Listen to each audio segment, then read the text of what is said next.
ಹಾಗೆ ಎಲ್ರಿಗೂ ನಮಸ್ಕಾರ. ಸೊ ಬಿಗ್ ಬಾಸ್ ಬಗ್ಗೆ ಕೆಲವೊಂದು ಅಪ್ಡೇಟ್ಗಳು ಬರ್ತಾ ಇದ್ದಾರೆ. ಮುಖ್ಯವಾಗಿ ಮಾತಾಡಿದ್ರೆ ಫಸ್ಟ್ ಡೇನೇ ಅಲ್ಲಿ ನಮ್ಮ ರಕ್ಷಿತಾ ಅವರು ಎಲಿಮಿನೇಟ್ ಆಗಿದ್ರು. ಆ್ಯಂಡ್ ಅವರು ಮತ್ತೆ ವಾಪಸ್ ಬರ್ತಾರೆ ಅನ್ನೋವಂಥದ್ದು ಸಿಕ್ಕಾಪಟ್ಟೆ ಒಂದು ಆಡಿಯನ್ಸ್ಗೆ ಸಿಕ್ಕಾಪಟ್ಟೆ ಒಂದು ದೊಡ್ಡ ಕ್ವಶನ್ ಇರುವಂಥದ್ದು.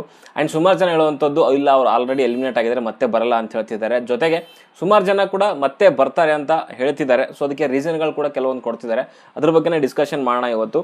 ಸೊ ಈ ಸೀಸನ್ ನೋಡ್ತಾ ಇದ್ರೆ ಖಂಡಿತವಾಗ್ಲೂ ಮುಂಚೆನೇ ಬಿಗ್ ಬಾಸ್ ಹೇಳಿರೋದೇನು ಅಂತಂದರೆ ಸಿಕ್ಕಾಪಟ್ಟೆ ಟ್ವಿಸ್ಟ್ಗಳಿರುತ್ತೆ. ಜೊತೆಗೆ ಅನ್ಎಕ್ಸ್ಪೆಕ್ಟೆಡ್ನ ಎಕ್ಸ್ಪೆಕ್ಟ್ ಮಾಡಬೇಕು ಅನ್ನೋ ರೀತಿಯಲ್ಲಿ ಕೆಲವೊಂದು ಸ್ಟೇಟ್ಮೆಂಟ್ನ ಕೊಟ್ಟಿದ್ದು. ಅಂದರೆ ನಾವು ಏನಾಗುತ್ತೆ ಅಂತ ಅಂದ್ಕೊಂಡಿರ್ತೀವಿ, ಸೊ ಅದು ಆಗೋದಿಲ್ಲ ಅನ್ನೋ ಒಂದು ಮಟ್ಟಕ್ಕೆ ಅವರ ಒಂದು ಹೇಳಿಕೆಗಳಿದ್ವು. ಆ್ಯಂಡ್ ಇದನ್ನು ನೋಡಿದ್ರೆ ಗೊತ್ತಾಗ್ತಾ ಇದೆ, ಸೊ ಈ ಒಂದು ಸೀಸನ್ ನಾವೇನು ಅಂದ್ಕೊಂಡಿರ್ತೀವಿ ಅದು ಆಗಲ್ಲ ಅಂತ. ಆ್ಯಂಡ್ ಇಲ್ಲಿ ಮೊದಲನೇದಾಗಿ ರಕ್ಷಿತಾ ಅವ್ರ ಬಗ್ಗೆನೇ ಮಾತಾಡೋದಾದರೆ ಖಂಡಿತವಾಗ್ಲೂ ಅಲ್ಲಿ ಕೊನೆಯಲ್ಲಿ ಇದ್ದಂಥ 3 ಕಂಟೆಸ್ಟೆಂಟಲ್ಲಿ ಒಬ್ಬರು ಆಚೆ ಹೋಗಲೇಬೇಕಾಗಿತ್ತು. ಅದು ರಕ್ಷಿತಾ ಆದರೂ ಆಗಿರ್ಬೋದು, ಮಾಳು ಆದರೂ ಆಗಿರ್ಬೋದು, ಸ್ಪಂದನ ಆದರೂ ಆಗಿರ್ಬೋದು.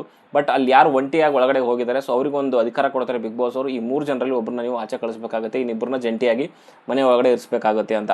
ಸೊ ಅದೇ ರೀತಿಯಲ್ಲಿ ಕೆಲವೊಂದು ರೀಸನ್ಗಳು ಬಂದವು. ಅಲ್ಲಿ ಕೆಲವರು ಒಮ್ಮತದ ಮೇರೆಗೆ ಒಟ್ಟಿನಲ್ಲಿ ಅಲ್ಲಿ ರಕ್ಷಿತಾ ಅವರು ಮನೆಯಿಂದ ಆಚೆ ಹೋಗಬೇಕು ಅನ್ನೋವಂಥ ಒಂದು ಡಿಸಿಷನ್ನ ಬರ್ತಾರೆ ಒಂಟಿ ಕಂಟೆಸ್ಟೆಂಟ್ಗಳು. ಓಕೆ, ಸೊ ಅಲ್ಲಿ ರಕ್ಷಿತಾ ತೊಗೊಂಡಿರುವಂಥದ್ದು ಮೆಚುರಿಟಿಯಿಂದನೇ ಪರವಾಗಿಲ್ಲ, ಏನು ಮಾಡೋಕ್ಕಾಗುತ್ತೆ, ಎಲ್ಲರೂ ಹೋಗ್ತಾರೆ, ನಾನು ಇವತ್ತು ಬೇಗ ಹೋಗ್ತಾ ಇದ್ದೀನಿ, ಒಂದಿನಾದ್ರೂ ಅವಕಾಶ ಸಿಗ್ತಲ್ಲ ಅನ್ನೋ ರೀತಿಯಲ್ಲಿ ಅಲ್ಲೊಂದು ಮಾತುಗಳು ಹೇಳಿ ಎಕ್ಸಿಟ್ ಆದರು. ಅದಾದಮೇಲೆ ನೆಕ್ಸ್ಟ್ ಕೆಲ ಅಪ್ಡೇಟ್ ಬಂದಂಥದ್ದು ಏನು ಅಂತಂದರೆ ಇಲ್ಲ ಅವರು ನಾಳೆ ಎಪಿಸೋಡಲ್ಲಿ ಮತ್ತೆ ತಿರುಗಿ ವಾಪಸ್ ಬರ್ತಾರೆ ಅಂತ ಹೇಳಿದ್ರು. ಬಟ್ ಬರಲಿಲ್ಲ. ಅಗೇನ್ ಇವಾಗ ಒಂದು ಕೆಲವು ಅಪ್ಡೇಟ್ಗಳೇನು ಅಂತಂದರೆ ಅವರು ಶನಿವಾರದ ಎಪಿಸೋಡಲ್ಲಿ ಮತ್ತೆ ಬಿಗ್ ಬಾಸ್ ಮನೆ ಒಳಗಡೆಗೆ ಬರ್ತಾರೆ ಅಂತ ಹೇಳ್ತಿದ್ದಾರೆ. ಜೊತೆಗೆ ಅದಕ್ಕೆ ಕೆಲವೊಂದು ಕಾರಣಗಳೇನು ಕೊಡ್ತಿದ್ದಾರೆ ಅಂತಂದರೆ, ಸೊ ರಕ್ಷಿತಾ ಅವರು ಬಿಗ್ ಬಾಸ್ ಮನೆಯಿಂದ ಆಚೆ ಬಂದಾದಮೇಲೆ ಸೊ ಅವರೆಲ್ಲೂ ಕೂಡ ಹೊರಗಡೆ ಕಾಣಿಸ್ಕೊಂಡಿಲ್ಲ, ಯಾವ ನ್ಯೂಸ್ ಚಾನಲ್ಗಳಲ್ಲಿ ಕೂಡ ಕಾಣಿಸ್ಕೊಂಡಿಲ್ಲ. ಬಿಕಾಸ್ ಹೊರಗಡೆ ಬಂದಾದಮೇಲೆ ಬಿಗ್ ಬಾಸಿಂದ ಸುಮಾರು ನ್ಯೂಸ್ ಚಾನಲ್ಗಳಾದ್ರೂ ಆಗಿರ್ಬೋದು, ಕೆಲವು ಫೇಮಸ್ ಯೂಟ್ಯೂಬ್ ಚಾನಲ್ಗಳಾದ್ರೂ ಆಗಿರ್ಬೋದು, ಅವ್ರನ್ನ ಇಂಟರ್ವ್ಯೂ ಮಾಡಲಿಕ್ಕೆ ತೊರಿತಾ ಇರ್ತಾರೆ. ಓಕೆ, ಅವ್ರು ಒಂದಿನ ಹೋಗಿ ಬಂದರು ಅಷ್ಟೇ, ಬಟ್ ಅವರಿಗೆ ತೊರಿತಿರ್ತಾರೆ. ಸೊ ಅವ್ರ ಬಗ್ಗೆ ಇಂಟರ್ವ್ಯೂ ಮಾಡೋಣ ಹಾಗೆ ಹೀಗೆ ಅಂತ ಹೇಳ್ಬಿಟ್ಟು. ಸೊ ಅದಕ್ಕೋಸ್ಕರ ಯಾವ ಒಂದು ಚಾನಲ್ಲೂ ಕೂಡ ಕಾಣಿಸ್ಕೊಂಡಿಲ್ಲ.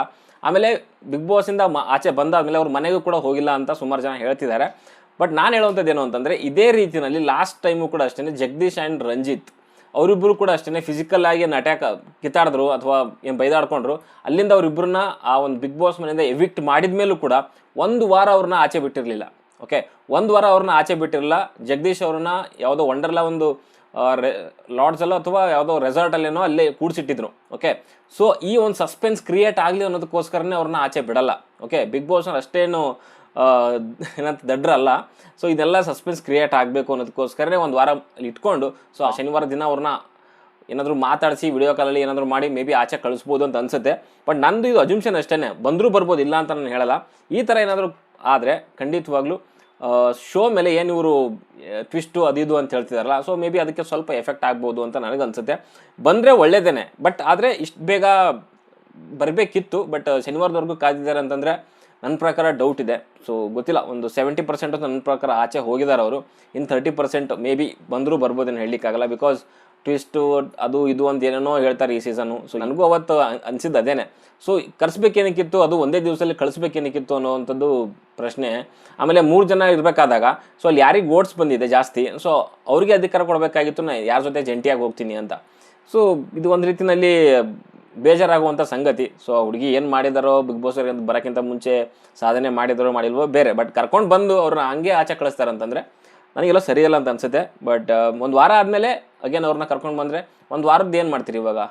ಸೊ ಕರೆಸಿದ್ದಿದ್ರೆ ನೆಕ್ಸ್ಟ್ ಡೇನೇ ಕರೆಸ್ಬೇಕಾಗಿತ್ತು ಅಂತ ನನಗನ್ಸುತ್ತೆ. ಓಕೆ, ಸೊ ಇದೆಲ್ಲ ಆದಮೇಲೆ ಇನ್ನೂ ಒಂದು ಅಪ್ಡೇಟ್ ಏನು ಅಂತಂದರೆ, ಸೊ ಬಿಗ್ ಬಾಸ್ನ ಪ್ರೀ ಪ್ಲ್ಯಾನ್ ಫಸ್ಟ್ 3 ವಾರಕ್ಕೆ ಏನು ಪ್ಲ್ಯಾನ್ ಮಾಡ್ಕೊಂಡಿದ್ದಾರೆ ಅಥವಾ ವೈಲ್ಡ್ ಕಾರ್ಡ್ ಎಂಟ್ರಿಗಳು ಏನು ಪ್ಲ್ಯಾನ್ ಮಾಡ್ಕೊಂಡಿದ್ದಾರೆ ಅಂತಂದರೆ, ಒಂದು ಅಪ್ಡೇಟ್ ಪ್ರಕಾರ ಹಾನೆಸ್ಟ್ ರಿವ್ಯೂವರ್ ಅಂತ, ಸೊ ಸೋಷಿಯಲ್ ಮೀಡಿಯಾದಲ್ಲಿ ನೀವು ಅವ್ರನ್ನ ಫಾಲೋ ಮಾಡ್ಬೋದು. ಸೊ ಅವ್ರ ಅಕೌಂಟು ಸ್ವಲ್ಪ ಜೆನ್ಯೂನ್ ಆಗಿರುವಂಥ ಅಪ್ಡೇಟ್ಸ್ಗಳನ್ನ ಕೊಡ್ತಾರೆ ಆ್ಯಂಡ್ ಫಾಸ್ಟ್ ಆಗಿರುವಂಥ ಅಪ್ಡೇಟ್ಸ್ಗಳು ಕೊಡ್ತಾರೆ. ಸೊ ಅವರ ಪ್ರಕಾರ ಇಲ್ಲಿ ಪ್ರೀ ಪ್ಲ್ಯಾನ್ ಮಾಡ್ಕೊಂಡಿದ್ದಾರೆ ಬಿಗ್ ಬಾಸ್ ಅವರು ಈ ಸೀಸನ್ಗೆ. ಫಸ್ಟ್ 3 ವಾರಗಳಲ್ಲಿ 5 ಎಲಿಮಿನೇಷನ್ ಇರುತ್ತಂತೆ. ಅಂದರೆ ಈ ಒಂದು ಫೈನಲ್ ಅಂತ ಏನು ಹೇಳಿದ್ದಾರೆ, 3ನೇ ವಾರದಲ್ಲಿ ಒಂದು ಫೈನಲ್ ಇದೆ ಅಂತ ಹೇಳಿದಾರಲ್ಲ, ಸೊ ಆ ಫೈನಲ್ ಒಳಗಡೆನೆ ಸೊ 5 ಜನ ಸೊ ಎಲಿಮಿನೇಟ್ ಆಗ್ತಾರೆ ಅಂತ ಹೇಳ್ತಿದ್ದಾರೆ. ಆ್ಯಂಡ್ ಈ ಒಂದು ಸೀಸನಲ್ಲಿ 6 ವೈಲ್ಡ್ ಕಾರ್ಡ್ ಎಂಟ್ರಿಗಳು ಬರ್ತವೆ ಅಂತ ಹೇಳ್ತಿದ್ದಾರೆ.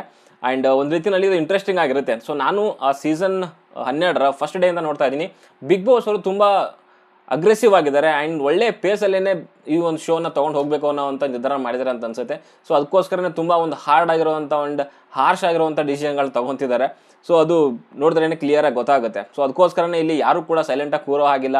ಸೊ ಓಡ್ತಾ ಇರಬೇಕು, ಆಡ್ತಾ ಇರಬೇಕು, ಎಂಟರ್ಟೈನ್ ಮಾಡ್ತಾ ಇರಬೇಕು. ಸುಮ್ಮನೆ ಎಲ್ಲೋ ಕೂತ್ಕೊಂಡು ಮೂಲೆಲ್ಲ ಕೂತ್ಕೊಂಡು 1 ವಾರ ನೋಡ್ತೀನಿ, 2 ವಾರ ನೋಡ್ತೀನಿ, ಆಮೇಲೆ ಆಟ ಶುರು ಮಾಡ್ತೀನಿ ಅಂತಂದರೆ ಖಂಡಿತವಾಗ್ಲೂ ಇಲ್ಲಿ ಚಾನ್ಸ್ ಇಲ್ಲ ಅಂತಲೇ ಹೇಳ್ತೀನಿ. ಸೊ ಅದಕ್ಕೋಸ್ಕರ ಇಲ್ಲಿ ವೈಲ್ಡ್ ಕಾರ್ಡ್ ಎಂಟ್ರಿಗಳನ್ನ 6 ಇಟ್ಟಿದ್ದಾರೆ ಆ್ಯಂಡ್ ಎಲಿಮಿನೇಷನ್ಗಳು ಈ ಒಂದು 3 ವಾರಗಳಲ್ಲಿ 5 ಹೋಗ್ತವೆ ಅಂತಂದರೆ ಮೇ ಬಿ ಒಂದು ಡಬಲ್ ಎಲಿಮಿನೇಷನ್ ಪಕ್ಕ ಇದ್ದೇ ಇರುತ್ತೆ. ಒಂದು ಜಂಟಿ ಅಂತೂ ಹೋಗುತ್ತೆ ಅಂತ ನನಗೆ ಅನಿಸ್ತಾ ಇದೆ. ಸೊ ನೋಡ್ಬೇಕಾದ್ರೆ ಯಾವ ಜಂಟಿ ಆಗಿರುತ್ತೆ ಅಥವಾ ಒಂಟಿಗಳಾಗಿರ್ತಾರೆ ಅನ್ನೋದು ನೋಡುವಂಥದ್ದು ಇಂಟ್ರೆಸ್ಟಿಂಗ್ ಅಂತಲೇ ಹೇಳ್ತೀನಿ. ಓಕೆ, ಸೊ ಇಷ್ಟಿತ್ತು ಅಪ್ಡೇಟ್, ಇವತ್ತಿಂದ update. And Rakshita may be ಬರಲೂಬೋದು, ಬರ್ದೇ ಇರ್ಬೋದು. ಬಟ್ ನಿಮಗೆ ಒಂದು ಹೇಳಿದೆ ನಾನು ಯಾವ ರೀತಿಯಲ್ಲಿ ಇದೆ ಅಂತ. ಲಾಸ್ಟ್ ಟೈಮ್ ಇದೇ ಒಂದು ರೀತಿಯಲ್ಲಿ ಒಂದು ವಾರ ಇಟ್ಕೊಂಡು ಆಮೇಲೆ ಕಳಿಸಿದ್ರು ಜಗದೀಶ್ ಅವರನ್ನು.